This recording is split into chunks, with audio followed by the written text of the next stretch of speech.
హెచ్చరిక, దైవజనుని హెచ్చరిక.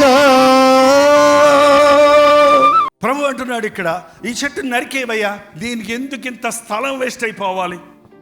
ఇంత స్థలం వేస్ట్ అయిపోయింది. మన చర్చిలో స్థలమే లేదండి.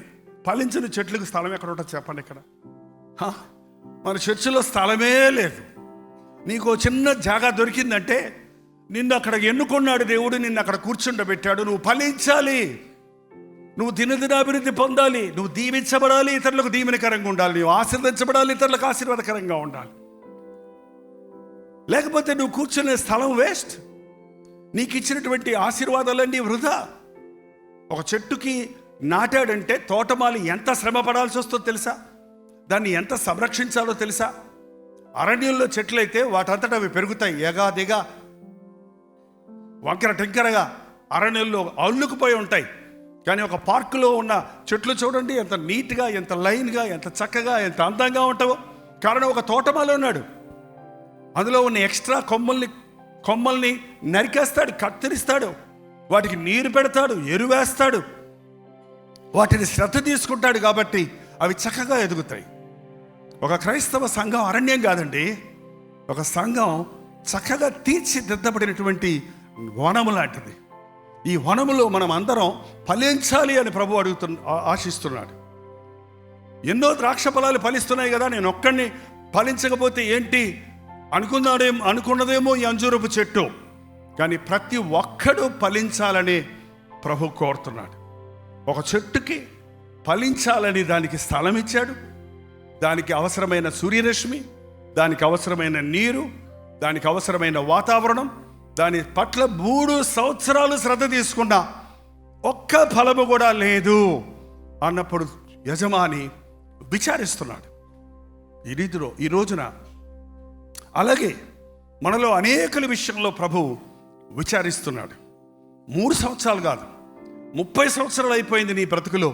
ప్రభు తన కృపను నీ మీద ఉదయింపజేసి, నీ మీద దృష్టి ఉంచి, నిన్ను హెచ్చరిస్తూ, నిన్ను కాపాడుతూ, నిన్ను ప్రేమిస్తూ, నీ అవసరతలు తీరుస్తూ, నిన్ను దీవిస్తూ, నీ పాపాలు క్షమిస్తూ, నిన్ను ఆశీర్వదించి నడిపిస్తూ ఉన్నాడు.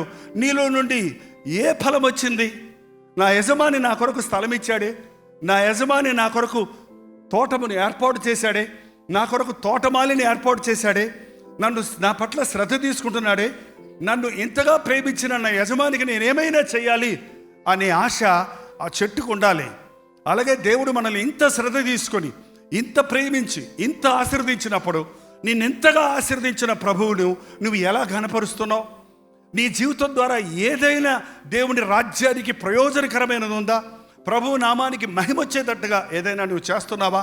నీ బ్రతుకులో ప్రభువుని ఇతరులు చూడగలుగుతున్నారా? పరీక్షించుకోవాల్సిన అవసరత ఈ నూతన సంవత్సరంలో ఎంతో ఉంది. మనం కొత్త సంవత్సరంలో ప్రవేశించామంటే నవంబర్, డిసెంబర్లో చాలామంది చనిపోయారండి. కొంతమంది దైవజనులు కూడా మరణించి ప్రభు దానికి వెళ్ళిపోయారు. కొంతమంది 1వ తారీఖునే మరణించారు. కానీ దేవుని కృపలో మరో నూతన సంవత్సరంలోనికి సజీవులుగా మనం ప్రవేశించామంటే, చనిపోయిన వాళ్ళకంటే మనం మంచోళ్ళం అనుకుంటే అది అజ్ఞానం అన్నమాట. మారు మనసు పొందాలి అని దేవుడు మరో సంవత్సరం మనకి ఇచ్చాడు, కానీ మన ఇష్టం వచ్చినట్టు బ్రతకడానికి కాదండి. దేవుని కృప వలన మనం మరో సంవత్సరంలోకి వెళ్ళాం, కానీ ఇతరుల కంటే మనం మంచోళ్ళము, యోగ్యులమని కాదు. ఇది మనం గ్రహించాలి. ఈ చెట్టును నరికివేయమన్నప్పుడు తోటమాలి ఏమంటున్నాడు చూడండి, 8వ వచనం. అయితే వాడు, అయ్యా దాని చుట్టూ తవ్వి ఎరువేయు మట్టుకు ఈ సంవత్సరం కూడా ఉండనిమ్ము అని బతిమలాడుతున్నాడు. ఎవరు బతిమలాడేది? ఎవరు చెప్పింది? యజమాని. ఎవరు బతిమలాడుతున్నాడు? తోటమాలి.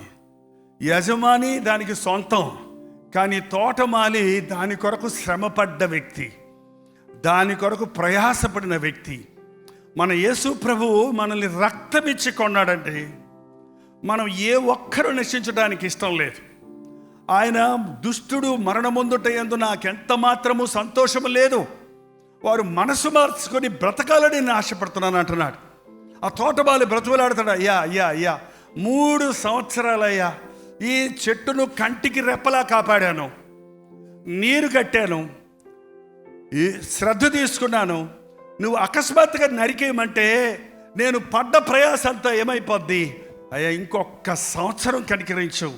ఒకవేళ మనలో అనేకుల కొరకు యేసు ప్రభు తండ్రి కుడిపార్శ్వమున కూర్చొని మనలో అనేకుల కొరకు ఇలాగే ప్రార్థన చేస్తున్నాడు. ఇంకొక సంవత్సరమే ఈ విశ్వాసికి, ఇంకొక సంవత్సరమే ఈ సహోదరునికి, ఇంకొక సంవత్సరమే ఈ సహోదరికి, ఇంకొక సంవత్సరమే ఈ పాస్టర్కి, ఇంకొక సంవత్సరమే ఈ సంఘానికి. నేను పడ్డ ప్రయాస వృధా అవ్వకుండా ఇంకొక సంవత్సరం పొడిగించమన్నాడు. కాబట్టి మనలో చాలా మందిమి మరో నూతన సంవత్సరంలో ప్రవేశించాం. ప్రార్థన. పరిశుద్ధుడా నీకు వందనములయ్యా. ఈరోజు మేము విన్నట్టుగా ఫలించే ద్రాక్షవల్లిగా మమ్మల్ని చేయయ్యా. మేము బహుగా ఫలించాలని నీవు ఆశించావయ్యా. మా కొరకు నీ రక్తం ఇచ్చి మమ్మల్ని శుద్ధులుగా చేసి మేము నిన్ను మహిమపరచాలని ఆశించావయ్యా. ఈ నూతన సంవత్సరంలో తండ్రి మేమందరము ఫలించాలయ్యా. మా బిడ్డలు ఫలించాలయ్యా, మా యవనస్తులు ఫలించాలయ్యా. కుటుంబాలుగా మేము వర్ధిల్లాలి నాయన. నీటి కాలు ఓరణ నాటబడిన చెట్టు వలె, ఆకు వాడక తన కాలమందు ఫలమిచ్చే చెట్టు వలె ఉండడానికి మాకందరికీ చేయము నాయన. మేము చేరినంత సఫలమవ్వాలి ఈ సంవత్సరంలో తండ్రి. గత శత్రువుల్ని మేము మళ్ళీ ఎదుర్కొనే అవసరం లేకుండా నీవు మాకు తోడుని నడిపించుము నాయన. నీ మార్గములో నడిపించుము తండ్రి. సర్వసత్యములోనికి నడిపించుము నాయన. నీ ప్రణాళికలన్నీ మా ఒక్కొక్కరి పట్ల నెరవేర్చుకోమని యేసుక్రీస్తు నామమున అడుగుచున్నాము తండ్రి. మన తండ్రి అయిన దేవుని యొక్క ప్రేమయు, కుమారుడైన క్రీస్తు యొక్క కృపయు, ఆదరణకర్త అయిన పరిశుద్ధాత్మ యొక్క సహాయములు కూడి వచ్చిన మనందరికీ ఇప్పుడును సదాకాలం తోడై ఉండును గాక. ఆమేన్, ఆమేన్, ఆమేన్.